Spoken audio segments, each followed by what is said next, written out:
प्रस्तुत वीडियो के माध्यम से चर्चा करेंगे माघ पूर्णिमा की। इस वर्ष 2024 में माघ पूर्णिमा कब है, माघ पूर्णिमा के दिन स्नान दान जप तप का क्या फल है, पूजन की विधि क्या है, इसका महत्व क्या है एवं माघ पूर्णिमा व्रत की कथा क्या है।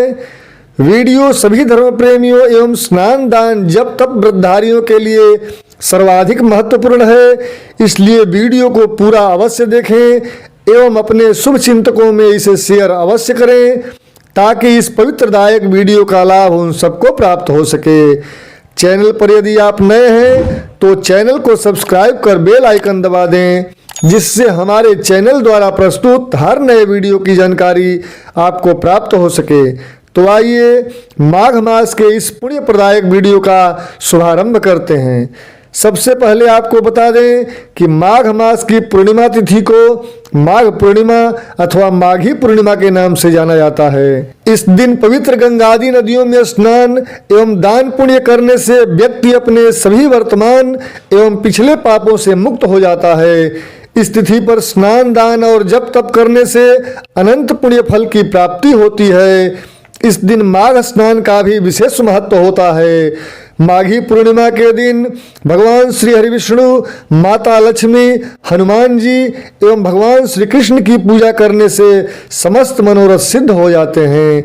इस वर्ष 2024 में माघ पूर्णिमा तिथि की शुरुआत 23 फरवरी दिन शुक्रवार को दिन में 3:01 के पश्चात हो रही है एवं पूर्णिमा तिथि की समाप्ति 24 फरवरी दिन शनिवार को सायं 5:56 पर हो रही है। इसलिए व्रत की पूर्णिमा का मान 23 फरवरी शुक्रवार को होगा एवं स्नान दान की माघी पूर्णिमा का मान 24 फरवरी शनिवार को होगी। इसी दिन राजराजेश्वरी ललिता देवी जयंती एवं संत रविदास की जयंती भी मनाई जाएगी। संत रविदास की जन्मस्थली काशी के शीर गोवर्धन नामक स्थान तक शोभा यात्रा निकाली जाती है एवं विभिन्न समारोह संपन्न किए जाते हैं। शास्त्रों में माघी पूर्णिमा का बहुत अत्यधिक महत्व बताया गया है। पौराणिक मान्यता अनुसार माघ पूर्णिमा विभिन्न आध्यात्मिक व धार्मिक कार्यों एवं अनुष्ठानों को करने के लिए एक पवित्र दिन माना जाता है। ऐसी मान्यता है कि इस मास में समस्त देवतागण स्वर्गलोक से पृथ्वी पर अपना समय व्यतीत करने आते हैं एवं गंगा के तट पर प्रवास करते हैं। तीर्थराज प्रयाग में प्रत्येक वर्ष माघ मास में पवित्र एवं लोकप्रिय माघ मेला का आयोजन भी किया जाता है, जहां देश देशांतर से लाखों की संख्या में भक्त अपनी उपस्थिति दर्ज कराते हैं एवं संगम स्नान करते हैं। इस अवसर पर श्रद्धालु भक्तों की काफी भीड़ रहती है। माघी पूर्णिमा में तिल, वस्त्र एवं कंबल आदि का दान पुण्य फलदायक माना जाता है। माघी पूर्णिमा संगम तट पर तपस्या कर रहे साधु संतों के कल्पवास का अंतिम दिन होता है। इसी दिन माघ माह का अंतिम स्नान किया जाता है। इस दिन पवित्र गंगादि नदियों तीर्थों में स्नान दान करने से समस्त पापों का नाश हो जाता है एवं अक्षय पुण्य की प्राप्ति होती है। माघी पूर्णिमा पर स्नान दान, होम, जप तप व्रत करना अति उत्तम माना जाता है।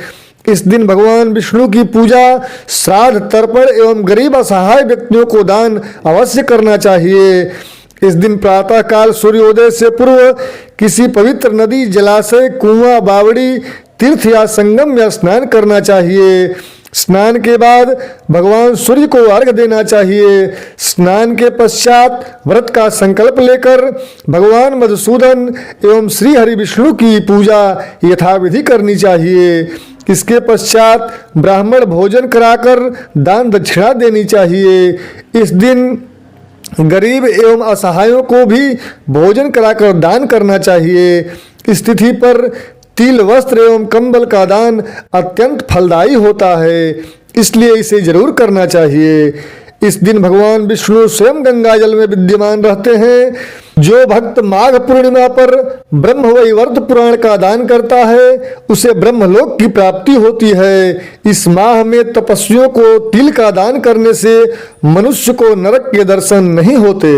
इस तिथि पर जो व्यक्ति नियम एवं विधि के अनुसार स्नान दान जप तप होम तर्पण एवं सविधि पूर्वक भगवान श्री हरि विष्णु की पूजन करता है उसकी सभी मनोकामनाएं पूर्ण हो जाती हैं तथा अनंत फल की प्राप्ति होती है एवं अंत समय में वैकुंठ लोक की प्राप्ति होती है। इसके पश्चात माघ पूर्णिमा व्रत कथा का श्रवण करना चाहिए। पौराणिक कथनानुसार कांतिका नगर में धनेश्वर नाम का एक ब्राह्मण निवास करता था। वह अपने जीवन निर्वाह के लिए नित्य भिक्षाटन करता था। दोनों ही पति पत्नी अपने छोटे से संसार में खुश थे। बस एक ही दुख था कि उस ब्राह्मण दंपति को कोई संतान नहीं थी। एक दिन उसकी पत्नी नगर में भिक्षा मांगने गई, लेकिन सभी ने उसकी कोई संतान न होने से उसे भिक्षा देने से मना कर दिया, जिससे वह बहुत दुखी हुई। दुख को देखकर किसी ने उसे 16 दिन तक माँ काली की पूजा करने को कहा। ब्राह्मण दंपति ने ऐसा ही किया और उनकी भक्ति से प्रसन्न होकर 16 दिन बाद माँ काली प्रकट हुई। माँ काली ने ब्राह्मण की पत्नी को गर्भवती होने का वरदान दिया और कहा कि अपने सामर्थ्य के अनुसार प्रत्येक पूर्णिमा को तुम दीपक जलाना। इस तरह हर पूर्णिमा के दिन दीपक बढ़ाती जाना जब तक कम से कम 32 दीपक न हो जाएं। ब्राह्मण ने अपनी पत्नी को पूजा के लिए पेड़ से आम का कच्चा फल तोड़कर ला दिया। उसकी पत्नी ने विधिवत पूजा की, जिसके फलस्वरूप वह गर्भवती हो गई। प्रत्येक पूर्णिमा को वह माँ काली के कहे अनुसार दीपक जलाती रही। माँ काली की कृपा से ब्राह्मण के घर एक पुत्र ने जन्म लिया, जिसका नाम देवदास रखा गया। देवदास जब बड़ा हुआ तो उसे अपने मामा के घर पढ़ने के लिए काशी भेजा गया। काशी में मामा भांजे के साथ एक दुर्घटना घटी, जिसके कारण धोखे से देवदास का विवाह हो गया। देवदास ने इस विवाह को रोकने के लिए कहा भी कि वह अल्पायु है, परंतु फिर भी जबरदस्ती उसका विवाह करवाया गया। कुछ समय बाद यमराज काल के रूप में उसके प्राण लेने आए, लेकिन उस दिन ब्राह्मण दंपति ने पूर्णिमा का व्रत रखा था, इसलिए काल देवदास का कुछ नहीं बिगाड़ पाया। तभी से यह कहा जाता है कि माघी पूर्णिमा के दिन व्रत रखने से अल्प मृत्यु का भय, संकटों से मुक्ति एवं मनुष्य की समस्त मनोभिलषित कामनाएं पूर्ण होती हैं।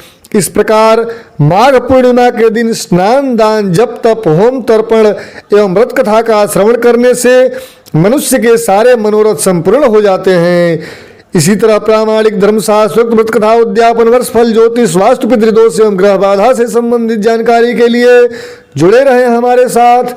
जय गजानन, जय विश्वनाथ।